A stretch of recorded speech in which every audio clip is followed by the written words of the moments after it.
At first, Denshattack looks like one of the most ridiculous games ever made. You take a full-size train, make it jump, grind rails, perform tricks, fight giant robots, race rival gangs, and somehow launch yourself all the way to the moon. But underneath all of that chaos is a surprisingly dark story. Japan has been devastated by climate catastrophe. A corporation called Miraido controls the cities, the transportation network, and increasingly, the people themselves.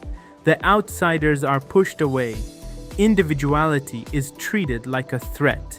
And eventually, a 19-year-old girl delivering ramen in an old train accidentally becomes the face of a rebellion. By the end of the story, Emi isn't simply trying to become the greatest Denshattacker in Japan. She's fighting an artificial intelligence that has turned human society into something it believes can be measured, controlled, and optimized. And the final secret, hidden after the ending, makes Miraido even darker than it first appears. So today, we're going through the complete story of Denshattack. Major spoilers ahead.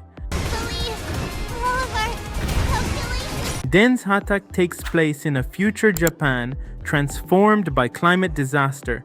The country we know is gone.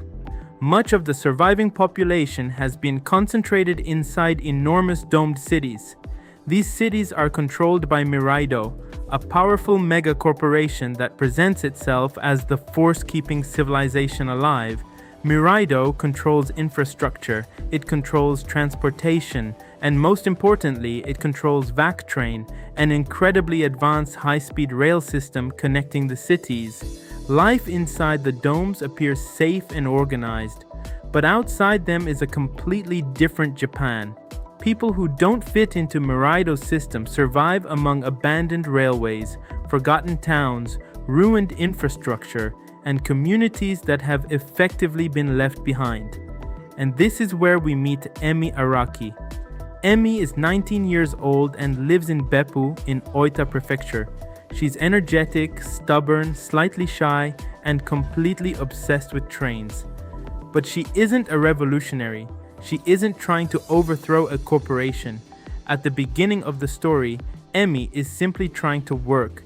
She earns money delivering ramen across the countryside using an old train, until she meets Fernando Tamashiro. Fernando is a photographer and zine writer. He travels across Japan documenting underground art, rebellious communities, and social movements that exist outside the world controlled by Miraido.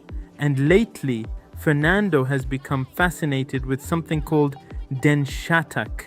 Denshattack is more than racing. Drivers use abandoned railway lines to perform impossible tricks, compete for territory, challenge one another, and express themselves in ways that would never be allowed inside Miraido's controlled society. When Fernando sees Emi's natural ability behind the controls of a train, he realizes she might have exactly what it takes. And Emi, despite having almost no experience with the underground scene, decides to try. That decision changes everything. Her first major challenge brings her into conflict with Yoshie Mitsutake and the Dashing Queens. Yoshie comes from a wealthy family in Fukuoka and became an extremely popular influencer. But her influence became so powerful that local politicians began treating her like a threat. They accused her of being a bad influence and effectively pushed her out of public life. Yoshie responded by gathering Kogals across Kyushu and creating her own community. Instead of allowing traditional society to decide how she should behave, dress, or live, she created a place where individuality itself became an act of resistance. Emi challenges Yoshie and eventually earns her respect. And instead of creating a permanent enemy, Emi creates her first powerful ally. Then the world opens up. Emi and Fernando continue across Japan, and Emi encounters Madoka Sato. Madoka was once a talented baseball prodigy from Hiroshima. She had enough natural ability to build a real career, but her anger destroyed that future. After seriously injuring rivals during a championship match, Madoka's baseball career collapsed. She eventually moved into the abandoned rail network, dominated smaller gangs through sheer force, and carved out her own territory. If Yoshie represents someone rejected because she refused to conform, Madoka represents raw talent without control. Emi has talent too, but Denshattack begins teaching her that talent alone isn't enough. She has to learn, she has to fail, and she has to keep going. That idea becomes even clearer when Emi meets Shin Ogiso and Fumihiko Kawamura. The two are childhood friends from working-class families. Their families once operated a successful car tuning workshop. But the world changed. Oil became increasingly scarce. Cars became less important, so they adapted. Instead of modifying cars, they began tuning trains for Denshattackers. Once again, Denshattack isn't simply a sport. It's what remains when people pushed aside by a changing economy take abandoned technology and create something new from it. As Emi travels farther across Japan, her reputation grows, and so does the meaning of her journey. What began as a personal challenge starts connecting communities that were previously separated. Then Emi meets Yamagata. Yamagata grew up on the streets of Namba. After his mother died, he took responsibility for helping raise his siblings, but his distrust of authority became permanent when the gang he belonged to chose to cooperate with corrupt police. Yamagata refused. He was pushed out, so he created his own network of outlaws across the abandoned railways. He's reckless, he's aggressive, but he also has principles. And Emi once again proves herself not by destroying someone like Yamagata, but by earning his respect. By now, something important is happening. Every time Emi defeats a rival, her movement becomes bigger. The strongest Denshattackers aren't disappearing, they're joining her, and Miraido notices. What started as an underground sport is becoming something the authorities can no longer ignore. The government responds by creating a task force specifically designed to stop the growing Denshattack movement. At the center of that operation is Brian Ishida.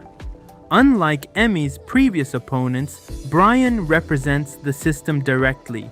His job isn't to prove he's the better Denshattacker. His job is to stop Denshattack from spreading. Because by this point, the movement represents exactly what Miraido doesn't want. Uncontrolled travel, uncontrolled communication, uncontrolled communities. Emi defeats Brian and continues forward. Then she encounters Suzuna Sei. Suzuna was once a child star. A corporation built her career, marketed her, and profited from her. But when she got older, younger talent replaced her. The same industry that created her simply moved on. Eventually, Suzuna took her music outside the domes. And there, among Denshattackers and people living outside the official system, she finally found an audience that actually connected with her. 20 years later, Suzuna leads her own band gang.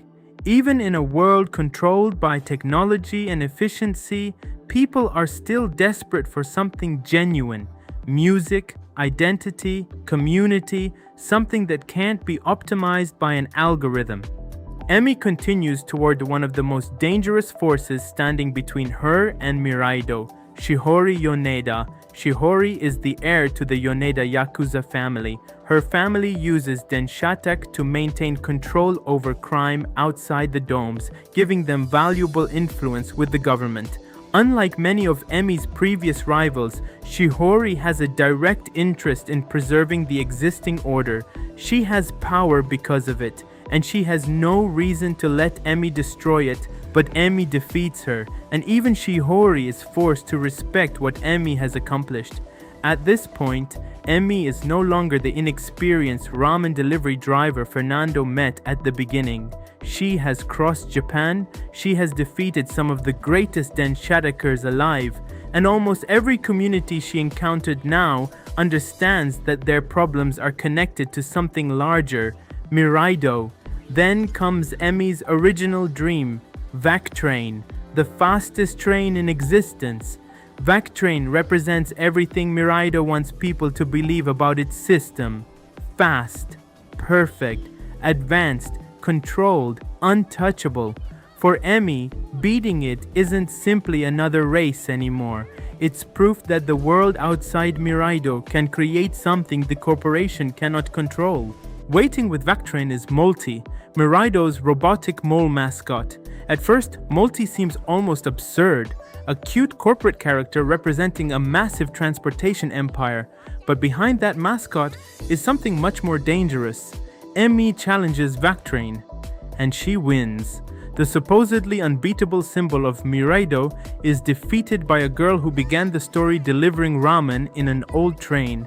But Molty refuses to accept the result, and that's when the real truth becomes impossible to ignore. Miraido is not simply a corporation being run by greedy executives. At the center of the entire system is an artificial intelligence, and its core is on the moon. The system controlling life across Japan is no longer truly controlled by ordinary humans. Miraido has become a machine maintaining its own vision of order. Molty retreats, and the final confrontation begins. By now, Emi doesn't have to face Miraido alone. That is the entire point of her journey. Yoshie, Madoka, Yamagata, Suzuna, Fernando, and the other Denshattackers Emi encountered across Japan are now part of something larger. Every rival she turned into an ally becomes part of the force moving against Miraido. This is the full force of Denshattack, and somehow, in a game where trains can grind rails and fight giant robots, the only logical place left to go is the moon. The Denshattackers use a launch system to send their trains into space. They ride toward Miraido's moon base while its defenses desperately attempt to stop them. And finally, Emi reaches the artificial intelligence at the center of everything. This is the true final battle, not Emi against another gang, not even Emi against another train. It's Emi against the system that decided people should live according to its definition of efficiency and order. And Emi destroys it. Miraido's central intelligence is defeated. The corporation's control is finally broken, but victory comes at a cost. Emi's train is destroyed. She is left stranded in space. And as she begins falling back toward Earth, it appears that Emi may have sacrificed herself to save everyone else. Then the game jumps forward. Fernando and the others gather near a statue of Emi. For a moment, everything about the scene suggests the worst. It looks like a memorial. It seems like Denshattack gained its freedom by losing the person who made it possible. Except, that's not what happened. Emi survived. Later, we discover her back on Earth. She's alive, but she did not escape the fall without consequences. Emi has lost her right arm and one of her eyes. She now uses a prosthetic arm, and instead of becoming some political leader after saving the country, she goes back to something familiar, ramen. Emi now runs a ramen restaurant surrounded by the friends she made during her journey. At the beginning of the story, she was delivering ramen alone. At the end, she's still connected to that same simple life, but everything around her has changed. She has friends, she has a community, she has a legacy, but Denshattack hides one more disturbing detail after the main ending. Inside the final fanzine is a coded message.